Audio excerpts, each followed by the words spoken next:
Hello friends, మీరంతా బాగున్నారా? నేను ఎక్దమ్ మస్తుగున్నా. ఒకప్పటి కరోనా వైరస్ లాగానే ఇప్పుడు కొత్త వైరస్ వచ్చిందటండి. దాని పేరు హెచ్ఎంపివి అట. ఈ వైరస్ తో కూడా పోరాడటానికి మన అందరికీ శక్తి ఇవ్వమని ఆ భగవంతుణ్ణి మనస్ఫూర్తిగా కోరుకుంటున్నాను. భగవంతుని తర్వాత డాక్టరే దేవుడు. అందుకు ఈ దేవుడి సలహా వినండి, ఆరోగ్యంగా ఉండండి. Have a nice day. కొత్తగా తెగ వింటున్నారు కదా చైనా వైరస్ అని.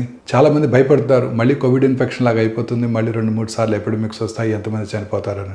ఏమీ భయపడాల్సిన అవసరం లేదు. ఇది 2001లోనే దీన్ని కనిపెట్టబడింది. దీన్ని హ్యూమన్ మెటాన్యూమో వైరస్ అంటారు. ఇది జనరల్గా పిల్లల్ని, వృద్ధుల్ని, ఇమ్యూన్ సిస్టమ్ వీక్ అయిన వాళ్ళు అంటే క్యాన్సర్ పేషెంట్స్ వాళ్ళని ఎక్కువగా ఇంపాక్ట్ చేస్తుంది. కానీ కొన్ని సీరియస్ కేసెస్లో న్యూమోనియా, బ్రాంకైటిస్ కూడా డెవలప్ అవ్వచ్చు.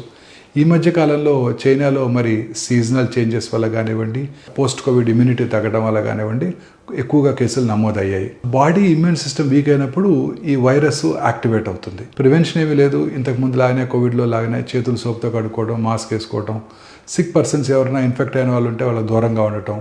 ట్రీట్మెంట్ ఏమీ లేదు, వ్యాక్సిన్ కూడా దీనికి అవైలబుల్గా లేదు. సిమ్టమాటిక్ ట్రీట్మెంట్, సపోర్టివ్ కేర్ మాత్రమే. ఫ్రెండ్స్, మా వీడియోస్ మీకు నచ్చినట్లయితే, ఇంకా చూడాలి అని ఆసక్తిగా ఉంటే please like, share and subscribe to cute baby Klin Kaara.